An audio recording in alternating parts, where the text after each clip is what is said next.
enfants sont censés aller à l'école. Au début, pas beaucoup pour les enfants paysans, on avait besoin d'eux pour les travaux des champs.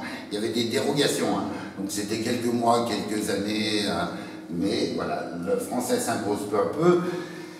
S'impose à tel point que si on regarde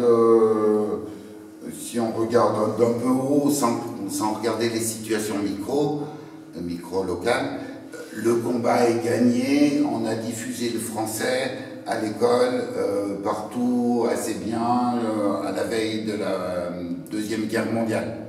Il y a encore de la transmission naturelle, mais tous les enfants français apprennent le français. Le combat est gagné.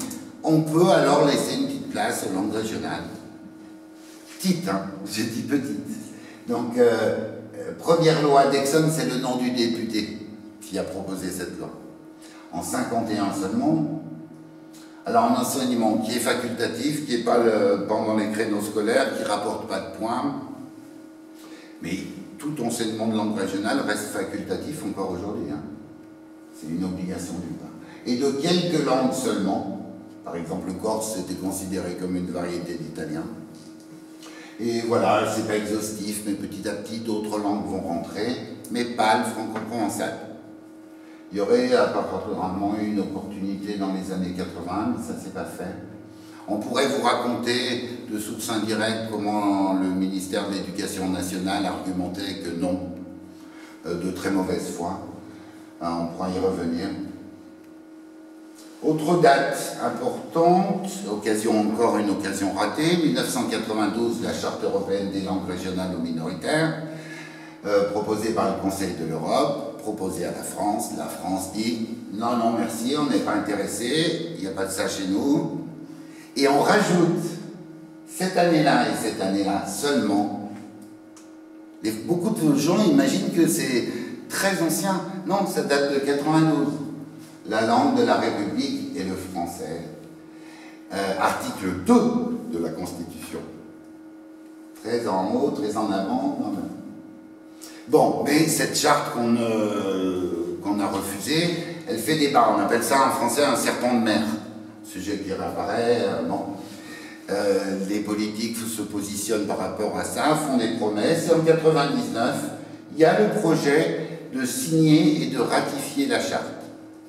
Signer, on dit qu'on est d'accord, et ratifier, on s'engage à l'appliquer. Ok, donc si on fait ça, si on veut faire ça, quelle langue? Quelle langue on va mettre là-dedans? Donc on demande à un linguiste, Bernard Certellini, de dresser la liste de ces langues. On lui dit, n'en ratez aucune, ratissez large.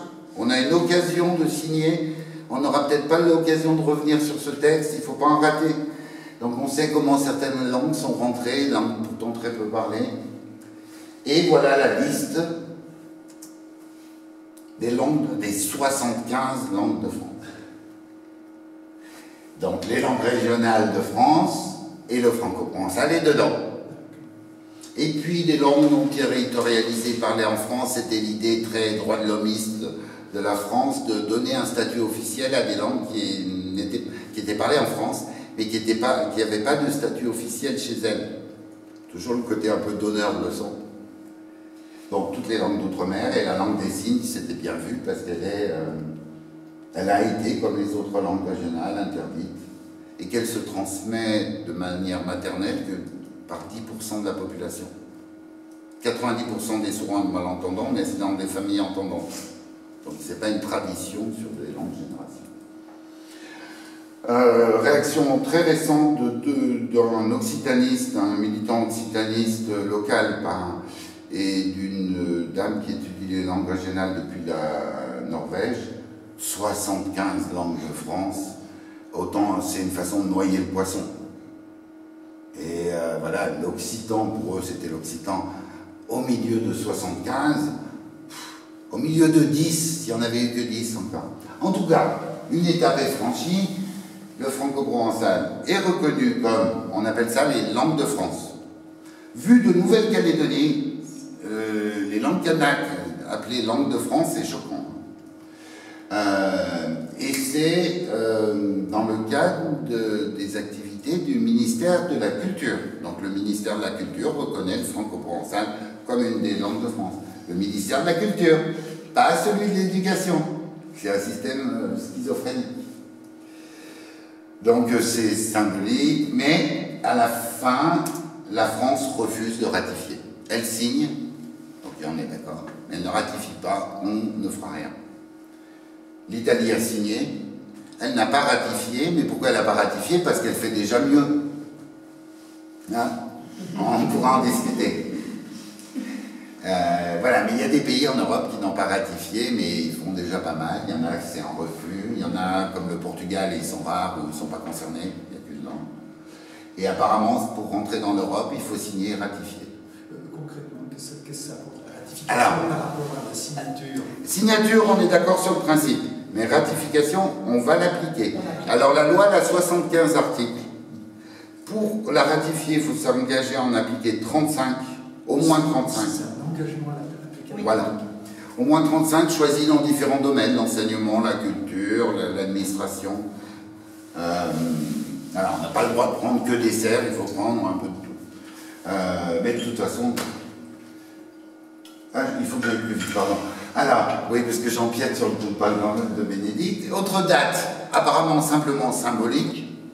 2008, on va rajouter dans la Constitution, les langues régionales appartiennent au patrimoine de la France. C'est quoi les langues régionales par rapport aux langues de France? Ça concerne quelle langue? Il y a une ambiguïté. Et puis c'est le patrimoine, la poussière, le musée. Et puis c'est l'article 75, qui concerne les régions, c'est pas en gros. Bon, c'est symbolique, mais on ratifie toujours pas. Et puis l'étape de... Alors, un petit aperçu sur l'enseignement, vous regarderez de plus près l'enseignement des langues régionales. En fait, en pratique, ça touche très peu d'élèves. À titre d'exemple, hein, moi je vois 600 étudiants par an, il y en a un ou deux qui ont suivi des cours en langue régionale. Lyon n'est pas le meilleur endroit hein, pour tester ça, mais un ou deux. C'est très faible, là-dedans on comprend, y compris ceux qui ont eu 2 cours de sensibilisation au CM2. Et puis, jusqu'à cette année, là, avant 21-22, le franco-provençal était une tache blanche. L'enseignement. Le flamand aussi. Et le flamand aussi. Alors, qu'est-ce qui a changé? Pourquoi ils l'ont mis en couleur? Ils n'ont pas mis de chiffres. Mais ce qui a changé, c'est que ces 2 langues peuvent maintenant être enseignées. On n'a pas de chiffres parce qu'on ne sait pas ce qui va se passer. Et alors, ce qui a changé, ce qui explique que l'enseignement du franco-provençal est autorisé maintenant, c'est une loi qui n'aurait jamais dû arriver, la loi Molac. C'est un député breton, du membre du parti de Macron, du parti majoritaire, à l'époque, oui. Oui. Comme il change de nom, je m'étais perdu. Et cette loi, elle n'aurait jamais dû passer, le gouvernement était contre, le ministère de l'Éducation était contre. Mais bizarrement, elle passe. Une partie des députés de la majorité la vote. Elle va au Sénat qui la retouche, comme d'hab, elle revient et il la revote, alors que normalement ça ne pouvait pas. Le gouvernement, pas content du tout, dit il faut qu'on fasse quelque chose. Donc il mobilise des députés, il en faut 60, pour envoyer ça auprès du Conseil constitutionnel pour qu'il donne son avis. Ils en recrutent 2, il y en avait un qui n'était pas au courant qu'il était recruté, donc bon, ça pourrait se discuter, mais bon. Ça passe devant le Conseil constitutionnel qui doit dire si ces mesures sont constitutionnelles ou pas. Et ça passe pour le forfait scolaire. Le forfait scolaire, il l'envoie auprès du Conseil, du Conseil constitutionnel pour le forfait scolaire. Forfait scolaire, ça veut dire obliger une mairie à payer quand un enfant change de commune parce qu'il n'y a pas de langue régionale dans sa commune. Et ça, le gouvernement n'était pas d'accord du tout. Cette loi prévoyait aussi l'immersion en langue régionale, favoriser l'immersion. Avoir le droit signalétique, c'est les panneaux. Il y avait une ambiguïté, les mairies en mettaient, le département disait non, la région disait oui, ça dépendait des régions, c'était pas clair. Et puis, dernier point, est-ce qu'on peut utiliser pour nommer son enfant des caractères qui ne sont pas dans le système graphique du français? Il y avait un précédent qui faisait débat. Alors c'était à l'époque où il y avait un candidat à l'élection présidentielle qui disait « Tous les enfants nés en France doivent avoir un nom français ». Alors, l'avis du Conseil constitutionnel, bizarrement, il dit... non, pardon, je me suis planté. C'est pas grave. Si, c'est grave. Sur le forfait scolaire, ils ont dit oui. Je me suis planté, il ne devrait pas être barré. Ils ont dit oui. C'est là-dessus que le gouvernement voulait un avis. Ils ont dit oui. Mais, il faut inverser, puisqu'on leur avait demandé leur avis, eh ben, ils ont regardé les autres points. Et sur l'immersion, faire un enseignement en langue régionale, ils ont dit non. On ne leur demandait pas leur avis, mais ils ont dit non, c'était fichu. Donc les écoles comme les écoles bretonnes d'Iwan, les écoles occitanes Calambret, problème. Évidemment, on n'a jamais pensé à une école monolingue en anglais, ça ne posait pas de problème. Ils disent non. Alors au passage, la signalette, ils disent oui, les prénoms, ils disent non. Alors ça fait le problème, le fait de dire non au système d'immersion pose problème. Ça met en danger ce qui existe déjà. Ça crée tout un tas de polémiques. Et à mon avis, mais je ne suis pas le seul à le penser, pour rattraper cet impair qui menace l'enseignement existant des langues régionales, il sort une circulaire sur l'enseignement des langues régionales, ça dont Bénédicte va vous parler, et au passage, ils font rentrer le franco-provençal et le flamand. Donc ça date de cette circulaire de décembre 2021. Donc, on en était arrivé au fait que on a bien la langue française dans la Constitution qui pose que c'est la langue de la République, donc pas de place pour les autres langues. Et puis cet article de la 75.1 de la Constitution, enfin c'est la loi de 2008, en fait c'est pas la Constitution, mais qui pose que les langues régionales appartiennent au patrimoine. Donc on a en fait l'entrée qui va sauver les langues régionales et qui va permettre l'enseignement des langues régionales. L'entrée, c'est le mot patrimoine. Parce que la circulaire qui va être donc promulguée le 14 décembre 2021, donc il y aura vraiment pas longtemps, et qui est issue des ratés de la loi Molac autour des forfaits et de l'immersion surtout. Donc cette circulaire, elle va venir finalement compenser ce que le Conseil constitutionnel a rendu inconstitutionnel. Et la façon dont ils vont permettre cette compensation sans se dédire, c'est-à-dire que sans rentrer en contradiction avec l'article 2 de la Constitution, c'est qu'ils vont s'appuyer sur la notion de patrimoine et du coup mettre dans le code de l'éducation, donc donner la possibilité de favoriser un enseignement des langues et culture régionale. C'est-à-dire qu'on ne parle plus de langue régionale, mais on va passer l'enseignement dans une possibilité de faire finalement un enseignement du patrimoine. Donc le fait qu'il y ait le patrimoine culturel immatériel, enfin, qui ait pris aussi sa place dans la vision globale de nos sociétés aide, mais c'est cette entrée par le patrimoine qui sauve les langues régionales, et donc leur enseignement est favorisé prioritairement dans les régions où elles sont en usage. Donc ça va poser un autre problème qu'on va interroger ensemble. Alors, il y a deux enseignements qui est possible. Donc l'éducation nationale, donc maintenant l'éducation nationale a le droit de mettre en place des dispositifs d'enseignement du franco-provençal. On peut faire un enseignement de la langue et de la culture régionale ou un enseignement bilingue, et donc on retrouve l'immersion.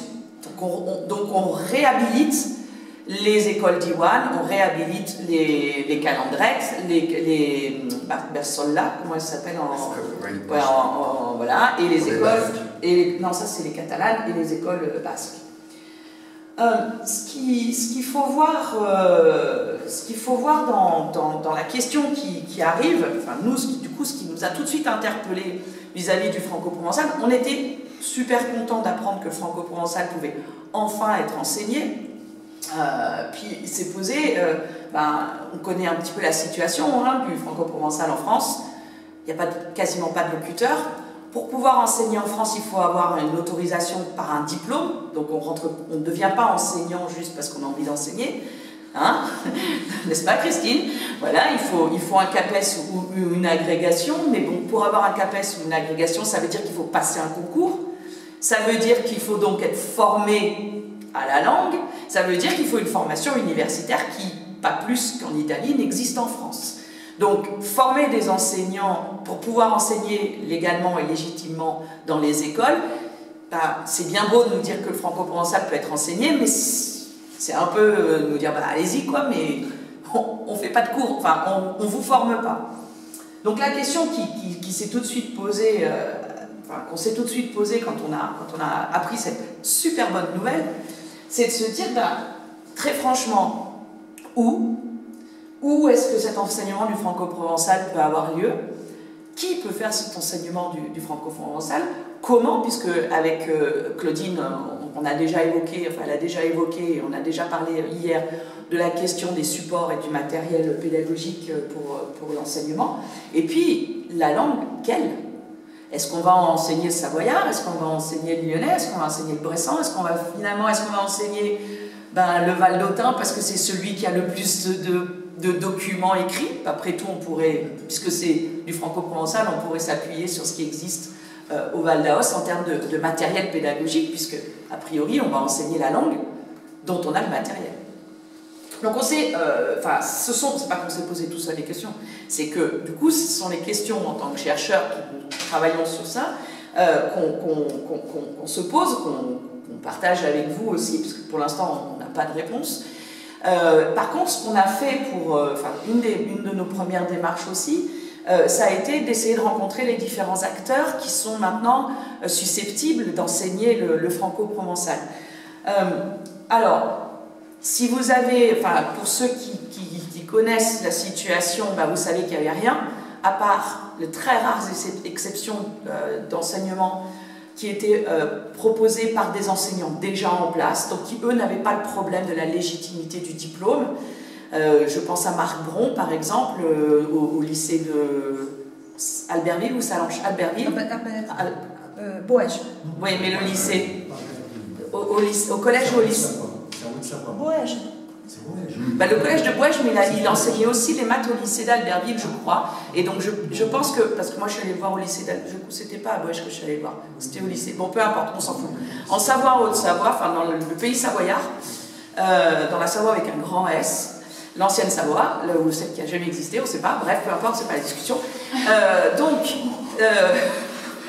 Mais dans cette histoire, donc, à part Marc Bron qui était en poste, et qui, pendant des années, a lutté pour pouvoir faire reconnaître qu'il enseignait le franco-provençal en option facultative, en dehors de son service, mais quand même, malgré tout, jusqu'à présenter, c'était forcément lycée, parce qu'il a présenté des étudiants au bac, en option, qui ne pouvaient pas passer l'option franco-provençale, puisqu'elle n'existait pas, donc ils passaient l'option occitan. Et ouais, voilà.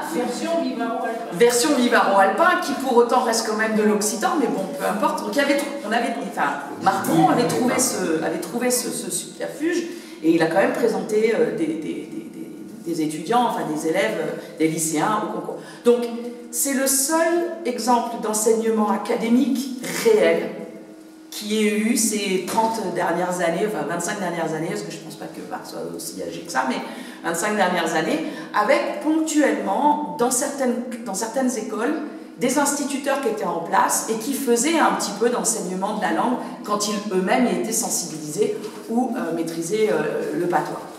Donc on en a eu un petit peu dans l'Ain, il y en a eu un petit peu dans l'Isère, mais vraiment il y en a eu... Non mais dans l'Isère, oui.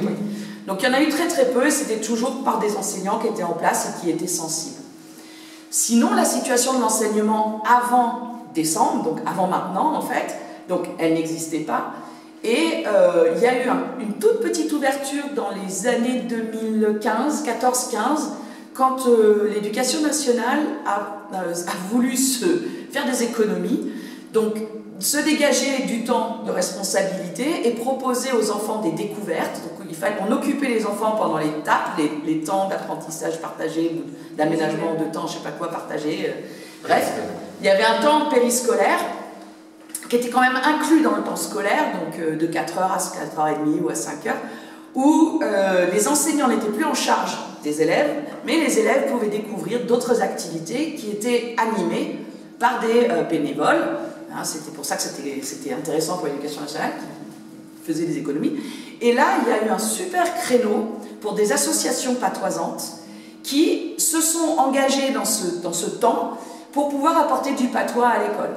Donc, il y avait des actions de sensibilisation plutôt que d'enseignement, mais de sensibilisation avec des activités très très intéressantes de patoisans qui venaient transmettre du savoir local.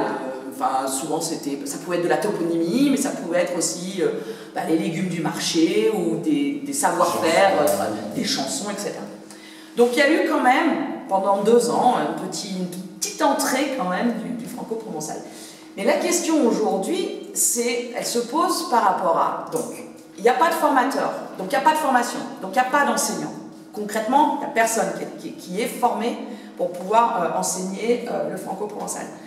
Si vous vous rappelez, dans la loi, il est dit que prioritairement dans les endroits où la langue est parlée. La circulaire rajoute à la demande locale. C'est-à-dire qu'il faut qu'il y ait une demande des parents pour que la commune s'adresse au rectorat, pour que le rectorat ouvre une classe ou paye un enseignant pour venir enseigner dans l'école.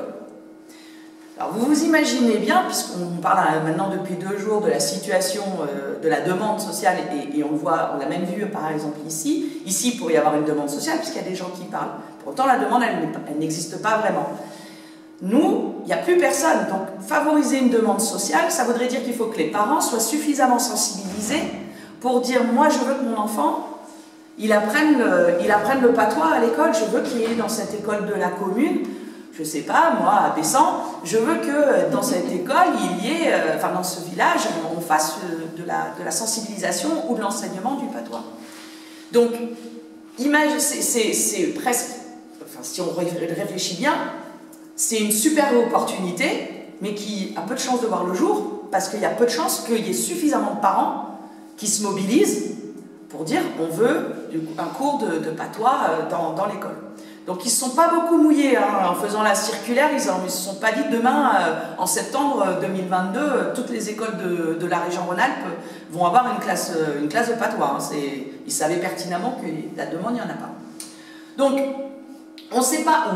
On ne sait pas par qui, le comment, on en a déjà parlé, la question des supports. Alors, là où moi je voudrais revenir sur ce que Claudine nous a présenté ce matin, pour moi ce matin, j'ai vu des super supports. J'ai vu d'excellents supports, donc comme quoi les supports existent. Ils ne sont pas didactisés, mais ils existent. C'est-à-dire qu'il voilà, n'y a pas besoin d'essayer de créer une graphie partagée, parce que de toute façon les graphies elles existent, les documents ils existent déjà dans leur graphie. Donc la graphie est pour moi un faux problème, parce que le support écrit existe, qu'il y a des fables, alors on n'est pas obligé de travailler que sur des textes de Marguerite Douin qui sont pour autant super intéressants. Non mais c'est pour ça, tu nous as montré ce matin, et moi je trouve ça fantastique. Voilà, les fables, c'est des entrées superbes pour les enfants et qu'on peut tout à fait... Donc, en fait, les supports, ils existent. Le seul problème, c'est... Les matériaux. Les matériaux existent, le seul problème, c'est comment de ces matériaux, on en fait des supports d'enseignement. Et puis, comment on réfléchit aussi à la place de l'oral, comment on pourrait amener la langue à parler, parce que hier, je ne sais pas si vous avez tous remarqué, mais la gamine, hein, on disait tout à l'heure, hier soir, la gamine, quand elle s'est mise finalement à parler, c'est quand elle s'est mise à chanter avec la petite vidéo YouTube. Là, il n'y a pas d'écrit, hein. Et l'apprentissage, il y a eu apprentissage, il y a usage de la langue, et pour autant, on n'a pas de support, de support écrit, pardon. Et il reste une trace, parce qu'il reste la trace de YouTube. Nous, elle nous l'a envoyé, ça marche tout autant, quelque part, que l'écrit. Donc, la question qui jusqu'à pas très longtemps était ouais, tant que c'est pas écrit, c'est pas possible de la mettre à l'école. Aujourd'hui, on peut tout à fait mettre ça de côté en disant non, mais de l'écrit il y en a, des matériaux il y a, et il y a d'autres formes de support qu'on peut utiliser. Voilà. Et puis la dernière question, quelle langue? Encore une fois, Et là, on revient sur ces questions de matériaux. On a bien vu ce matin, c'est pas toujours les mêmes choix graphiques. Il y a les variétés locales, etc. Donc ça voudrait dire que soit on enseigne une langue standard, patoisante, mais laquelle, voilà. Soit on décide qu'on enseigne la langue locale, mais ça pose aussi le problème de la formation. Donc ça ne peut être que l'enseignant, il faudrait que l'enseignant soit de formation locale. Soit on décide qu'on s'en fout, enfin, qu'on enseigne la langue que parle l'enseignant, enfin, que finalement, ce qu'il faut, c'est qu'il y ait du patois, peu importe d'où, et que s'il y a quelqu'un qui est prêt à enseigner le patois, ben, allons-y. Et alors, on s'est posé aussi la question, ben, c'est comment on fait en septembre. Alors, vous rassurez-vous, hein, en septembre, il n'y a rien. Pour l'instant, il n'y a toujours rien. En septembre 2023, on croise les doigts que peut-être on va arriver à mobiliser une personne qui serait déjà dans l'enseignement, qui serait intéressée pour se dire oh, ben maintenant que j'ai le droit, je vais réfléchir et voilà. Et on se disait que, en discutant avec les associations sont super contentes, mais comme elles peuvent pas forcément rentrer dans l'école. Donc la loi propose un autre truc qui est peut-être par là qu'on va pouvoir rentrer pour proposer finalement l'augmentation. C'est qu'elle propose, dans la circulaire, elle propose que l'on favorise les actions de sensibilisation. Et du coup, de la notion d'enseignement, on va peut-être pouvoir descendre, alors c'est pas descendre en mal, mais rentrer par la sensibilisation, parce que la sensibilisation permet aux associations de le faire. Puisqu'une la demande sociale aussi. Voilà, parce que les sensibilisations, c'est une activité, je ne sais pas, par exemple avec l'école sur, par exemple, les coiffes. Donc on fait un travail de recherche exactement comme le concours Serlon, c'est-à-dire qu'on travaille sur un petit projet, les associations peuvent intervenir, aider la commune, l'école locale à le faire, donc ils sont des interactants potentiels. Ça suscite un intérêt qui va faire connaître aux parents la richesse de la langue locale, qui va peut-être, si on sensibilise aussi les parents au fait qu'il faille finalement faire une demande, espérer que dans 3, 4, 5, 6 ans, il y ait suffisamment eu de sensibilisation pour qu'il y ait une demande locale, pour que du coup il y ait une proposition d'amener du franco-provençal dans les écoles. L'immersion, je crois que pour l'instant, c'est même pas à l'horizon de 10 ans, tant qu'il n'y aura pas d'enseignants formés.